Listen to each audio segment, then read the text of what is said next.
My name is Rasmus Branders, I'm with terä-asekeskus, and today we are reviewing Chinese hook swords.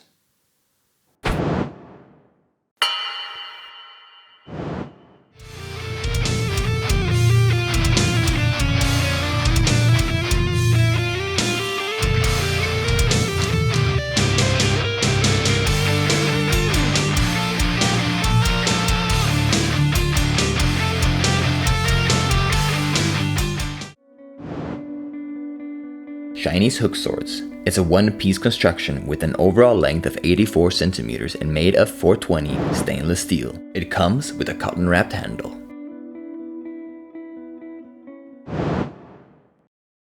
So let's talk about the hook swords.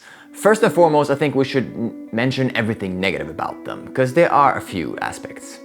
The hook swords on themselves aren't actually really sharpened whatsoever, so you won't really be able to cut a bottle with it even. The only thing you will actually be able to cut something with is the pointed edge, and that's not because it's sharp, it's just because of the shape.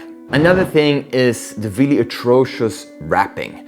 This moves all the time when you try to actually do something. It's really not comfortable for your hand because the manufacturers didn't bother to even make some sort of grooves where you hold it or some ingrain in the metal, anything. So it's actually quite uncomfortable for your hand in a while. It's actually kind of uncomfortable for your hand after a while. But, the thing about hook swords is that they're not the most popular weapons. So if you want to try to find hook swords on the internet, you will either get these 60 € hook swords, or you will go for the 700 to 3,000 € ones. And if you're not sure if you actually like hook swords in themselves, there's really no point buying these collector items, which you probably don't want to swing around anyhow because you're going to be so scared they're going to get even any kind of slight chip damage. The thing about these ones is that you really don't care if you hook them violently together and try to swing them around you, because they don't really even take any sort of coating damage. You just remain. It's just a slob of metal, so you can play around how much you want. And hook swords, oh my god, hook swords. It's just so much fun. I mean, the possibilities that a hook sword actually offers. Hook swords originally was designed to counter other sort of weapons, spears and swords and such, because it's so easy to really hook and capture another weapon and then turn around and really give an unexpected strike. And hook swords generally are really also sharpened all over. The thing with this model is though that it actually doesn't have a stabbing point on the top, which some traditional hook swords actually did.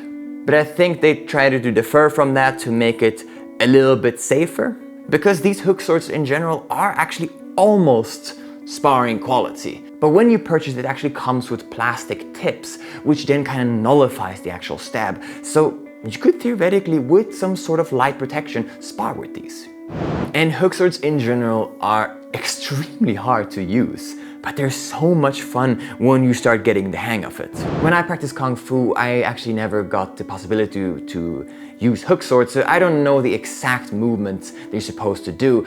But if you have any sort of martial art practice, especially Eastern martial art practice and sword art, it's not that hard to figure out. And the thing with hook sword is really good rhythm practice as well, to get sort of balance and to really understand the possibilities that sword combat can really offer and what you can do with weapons like this. So for sword practitioners, I think hook swords is almost an essential, because you do get a whole other understanding of what you can do and how you can defend, and the possibilities that all of a sudden are offered to you with these extremely fun budget weapons.